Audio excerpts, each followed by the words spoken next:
Scott Alboum is a professor at Rider University, but a tragedy in his life became a wake-up call to his dream of becoming a published author. The result, his first book, called Don't Dress Me Up for Halloween, which made way for an exciting second career.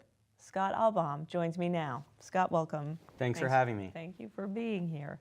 So let's begin with the story that set your writing career in motion. So I always wanted to be an illustrator and write children's books. It's something I always wanted to do. And I think a lot of us have dreams that we just never go after. I just never put the time into it. So I was at a funeral for a friend. He was 50 years old. And there were like, I don't know, hundreds of people there. And we had to wait online for a couple hours just to go in.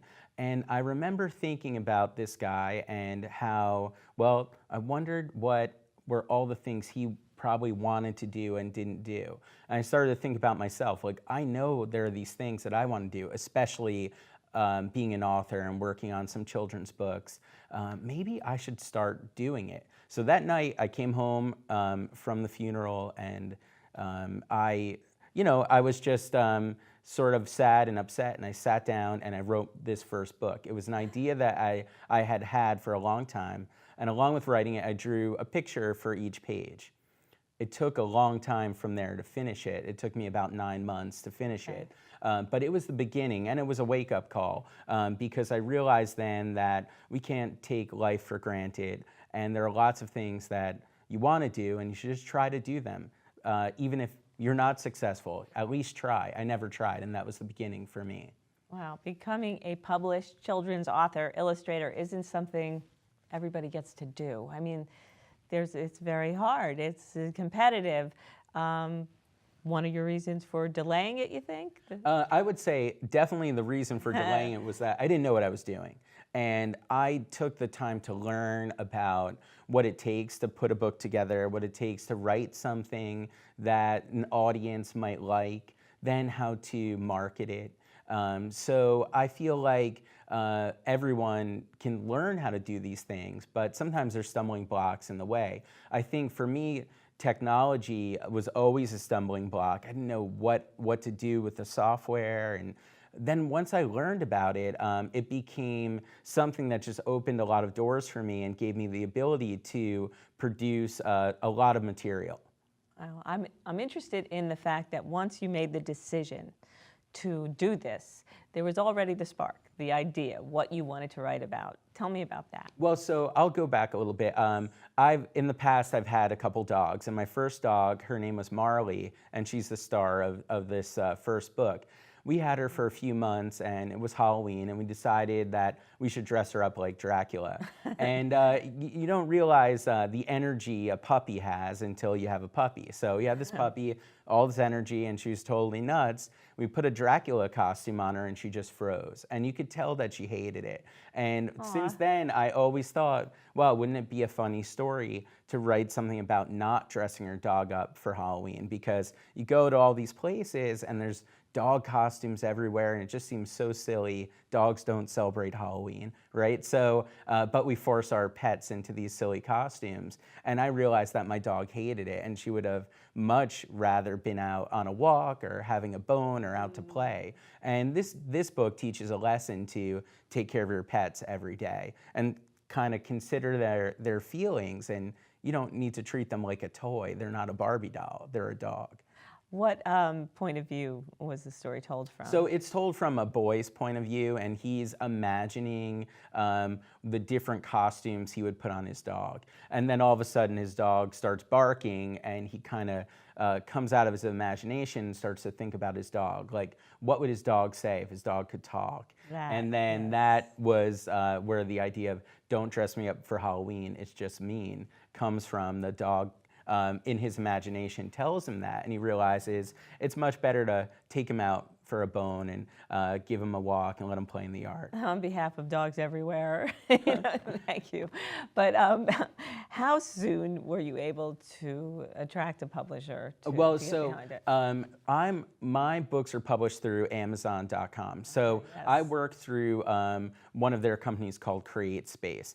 So it's more of a self-published process. But you're out there with all the big authors that are on Amazon, and what you need to do there is attract an audience and market the product, which is very hard to do. But I found that taking the book out and doing events, visiting schools is a great way to get people to know about what you're working on.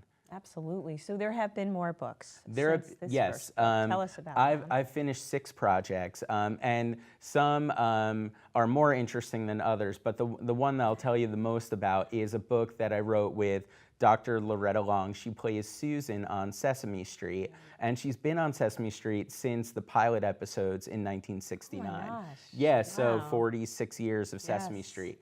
We happened to meet through a student of mine at Rider University, and she was looking for someone to help her tell her story. And I admitted, look, I don't know what I'm doing, but I'm willing to work with you. And together, over about 3 years, we wrote her autobiography, which includes interviews with all of the major cast members on the show and the creator of Sesame Street, Joan Cooney. And we were able to do all these interviews and have them focus their reflections on what it was like to work with Loretta over all of these years. And that book is now available on Amazon. It just came out last week.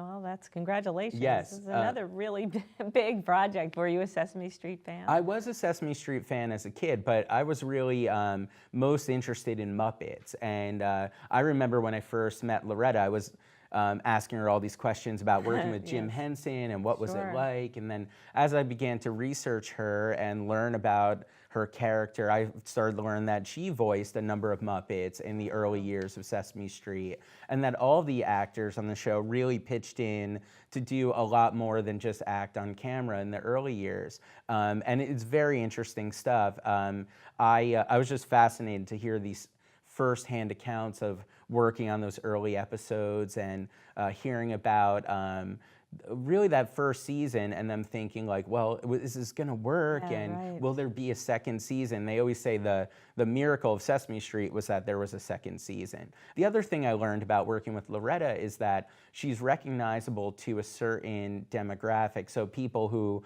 are in their 40s, who grew up with Sesame Street, Right. when there were really only 4 TV channels to watch. When I put her in front of them, they melt. And it's so amazing to see the reaction that she's like this some person they grew up with, who they've sort of maybe forgot about a little bit, but now she's here, and Wow. they're just very intrigued to hear her stories and to meet her. It's been a really fun ride for me. So now you've written for an adult audience, and you've written a few books for children. Yeah. How is it different for you? How is the experience Well, different? What do you prefer? How is it different? So writing for the adult audience is much harder because they're much more critical of the work. But I still fancy myself as someone who hopes to be a known children's author in the future, because really at the heart of it, I think of myself as an illustrator. I want to be an illustrator, and I have all these characters that I like to draw. So I hope to focus on that more. I have other projects that I've been working on that I just can't finish, but I'm hoping that the next year or so, maybe I'll put those books out as well. Wow, how has becoming the author that you always dreamed about becoming changed you? I think it's changed me in a way that it helped me to realize that you really can do anything you set your mind to.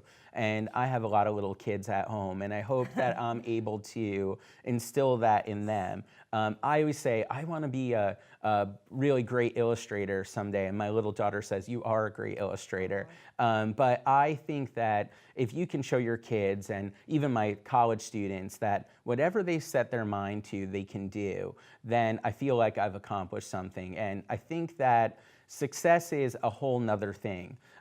Finishing the books and getting them out there is one thing. Being successful with them is a totally different beast, which I haven't really mastered yet. But I think over time, I'll learn about maybe focusing on 1 or 2 projects and making sure that they are successful and they reach a wide audience. But to me, that doesn't really matter right now. It's that I had this idea, I had this dream, and I went for it and I did it. And I think that's a great lesson for anyone who might hear this. You mentioned your students at Rider. You teach video technologies Yeah, I there? teach video production. Yes, and so how has your sort of cred changed on campus since all this? I don't know. I think what's funny is that my old students who are gone, they can remember me doodling pictures of them and hanging them up in the TV studio. And I always like to draw a picture of someone I would see and then show it to them and get a laugh. And that's where I sort of knew people might respond to my work, because people generally would laugh when I said, oh, here's a picture of Alex. And they're like, oh my God, Is that it looks like a just like him. caricature? Yeah, like a or- cartoon, yeah, a cartoon, you know. yeah. And so I think the students definitely respect the idea that I talk about things in class and I push them to do things, and then I'm doing things myself. So I'm not just sitting around. I'm trying to be a good example by going after these artistic things. And in the video production world, it's hard to have a career, it's hard to make money, but there are a lot of passion projects that the kids have, the students have, and I push them to go for them regardless of if it has a huge audience or if it doesn't. Right. It's the product. It's the what product you're producing. and the process. The Right, process the is important process. because it's a learning process, and I think you learn a lot about yourself as you continue to finish these things. You easily could give up on a lot of them because you know, hey, maybe no one will see it anyway. Right, But right. not giving up and staying focused, I think there's a really good lesson there. It's like a gift to yourself. Sure, yeah. Yeah. All right. Well, Scott Alboum, thank you so much for being with us. Congratulations on your success. A big thank you also to Stephanie Ivanovich, and thank you for watching. I'm Marie Denoya Aronson, and we'll see you next time on The Spark.